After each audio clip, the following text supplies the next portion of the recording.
Chris Lee and Blake Lovell of Southeastern 14, presented by Stakes, here in our series of previews for every football game involving SEC teams for Week 4. Right now, to Vandy visiting Alabama. Crimson Tide unbeaten, number 2 in the country. Vandy 3-1. A little bit of a surprise to most people, but Clark Lee is getting that program on a very slow rebuild, and good result for the Commodores last weekend, winning 38-28 at Northern Illinois after a quarterback change, which we'll get into. Anyway, this game can be seen on the SEC Network at 7:30 Eastern. Alabama, a 40.5-point favorite with an over-under at 59. And as expected, Alabama, the rat poison fully introduced into the system last week after that escape at Texas. We figured that whoever was next was going to take a beat down. That was Louisiana Monroe. It happened about the way everybody thought, now setting us up for Week 4. It's an interesting one, Chris. Again, we're doing these, and as we always say, we're not professional bettors, but I have found you some very interesting betting trends here that I think are kind of fascinating heading into this game. Vanderbilt, the over is 5-0 in the last 5 Vanderbilt football games, which I know they've only played 4 this season, but keep that in mind here. They're 4-0 against the spread in their last 4 SEC games, which again, that's dating back, but still, that's a trend, right? They're 5-0 against the spread in their last 5 road games. So, like, there's a lot of stuff here that makes you look at Vanderbilt, because Alabama 0-4 against the spread in their last 4 games following a straight up win of 20 or more points.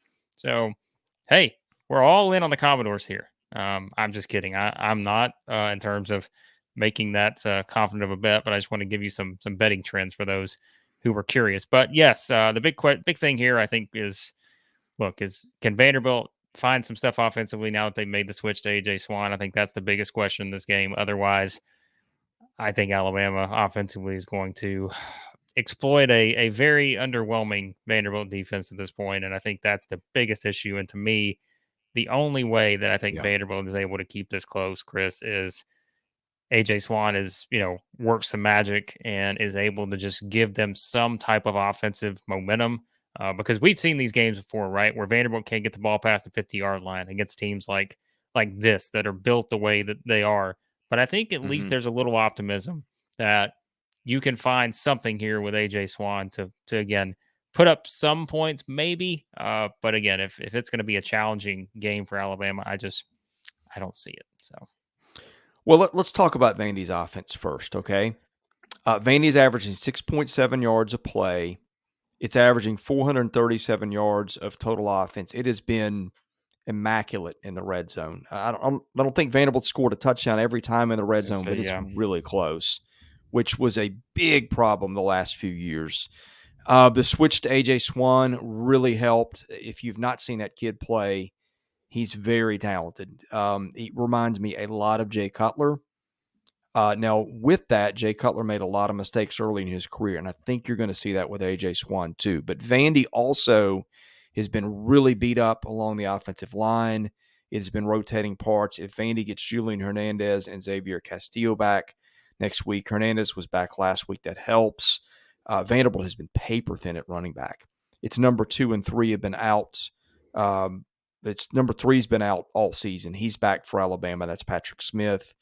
Number 2, Rocco Griffin, got hurt in the Hawaii game, should be back. That gives Vandy a little depth at running back. So I think Vandy's got a shot to move the ball a little bit, although Alabama's given up 4.6 yards a play. Goodness, 225 a game, 9 a game scoring. It's going to be tough, but this is not the completely inept Vandy offense that we have seen the past, basically almost ever since Kyle Shermer left 4 years ago. And it's hard to gauge because, again, we talk about the Vanderbilt numbers and we know who it's been against in terms of, look at what they did against they played a weak schedule. Yeah, I was going to say, Hawaii, Northern Illinois, like these are teams that Elon, it's not been the toughest schedule to this point. But like we said, they did play Wake Forest, which again is different than Alabama, but I think that's the question. Right now, you said it best because that's probably how I would have tried to figure out a way to say it. I don't think this is the Vanderbilt team, like I've said earlier, that's going to struggle to get past the 50-yard line. I feel like they're at least going to be able to find a couple things offensively that will give them some drives. And you mentioned the red zone numbers. Yeah, they're 17 of 17 in the red zone this year. Um, 8 touchdowns, eight passing touchdowns, 7 rushing touchdowns, 2 field goals. So I mean, they've been really good at that. But again, the question is going to be, can you get to the red zone against Alabama, given what they're going to do defensively? And I know Yeah. we're about to transition to the other side of the ball. That to me is where, if Vanderbilt is not improved on the defensive side, um, they're going to give up a lot of points here. That's why if I was looking at this game at the over, what's the over right now, Chris? Sorry, let me find The it real the quick. over under is 59. 60, I believe. Yeah, so 60. Like 59. Hmm. I mean, Alabama to me, if Vanderbilt's defense isn't playing well, Alabama's going to put up 60. And I think that's the thing I think you got to look at in this game because we know what they're capable of on offense. So Yeah, no, Vandy has been banged up on the defensive line. I don't think Davion Davis, who's their best, he's not played all year, will be back. They did get Devin Lee back for a little bit last week. That helps. But they got their best defensive back, Jalen Mahoney, hurt in that game. And I don't know if he's back this week or not. Tuesday might be an update that Clark Lee will give on that. Vandy just has had nightmares stopping the pass. Did Vanderbilt perform very well against Hawaii? Hawaii is one of the 5 worst teams in the yeah, FBS. From the second half of that Elon game on, their pass defense has been atrocious. Now yeah, Alabama, this is not the wide receiver group of 2 years ago or even last year, but this just in, Alabama's got talent. It's got some athletes.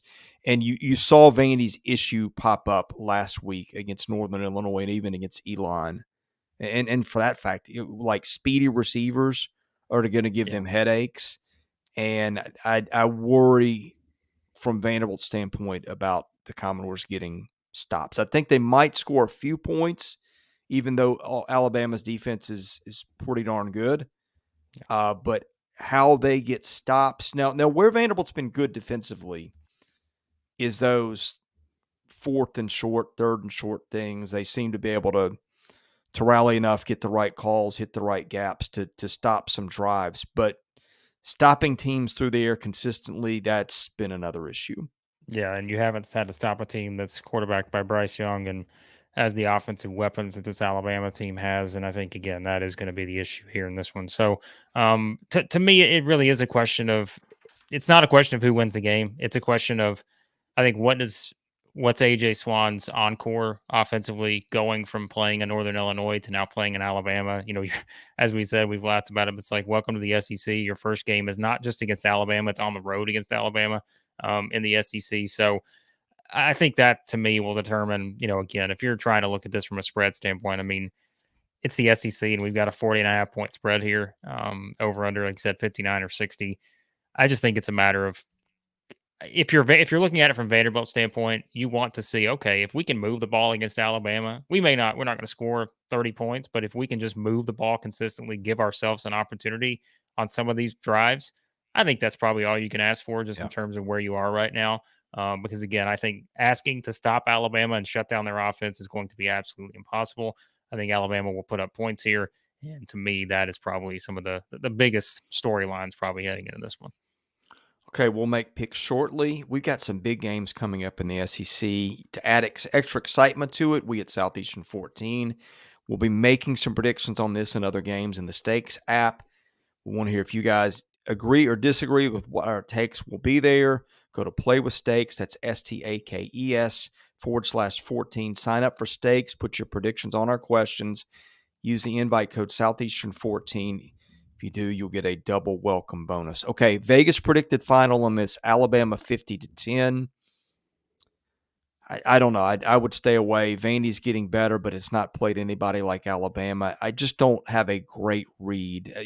Will Alabama win decisively? Yes. Will it beat that number? I'm not as confident.